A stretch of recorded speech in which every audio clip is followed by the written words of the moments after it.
केल्या आतापर्यंत 6 batches attend केल्या. 4 माझ्या स्वतःच्या होत्या आणि 2 टीमसोबत आली आहे मी. आणि या 6ही बॅचेसमध्ये मला वेगवेगळं ज्ञान मिळालं. असं नाही की सगळं सेम होतं. मला फार टेन्शन होतं की प्रत्येक वेळी मला जायचं आणि तेच ऐकायचं. टेन्शन या गोष्टी झालं होतं, पण तसंच अजिबात झालं नाही आहे. प्रत्येक बॅचला मला नवीन नवीन काहीतरी शिकायला मिळत होतं. आणि तुझ्यासाठीच मला नवीन घ्यायला लागतं. नाहीतर माझ्या त्या बॅचचं दुसऱ्या बॅचचं असं वेगवेगळं असतं. परंतु काय कॉस्मोपॉलिटिन सगळे इथे मिक्स आहेत. सगळ्यांना सांभाळून घ्यावं लागतं. येस. आणि एक आहे ना, म्हणजे म्हणतात ना की सगळ्या गोष्टीचा सारांश.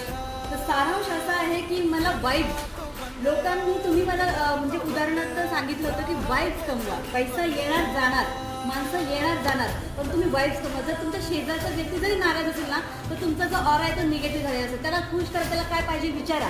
तो जर खुश, तुम्ही तुमचं मन लागणार तुमच्या कामामध्ये. आणि शेती करणारा कसा जे खत टाकतो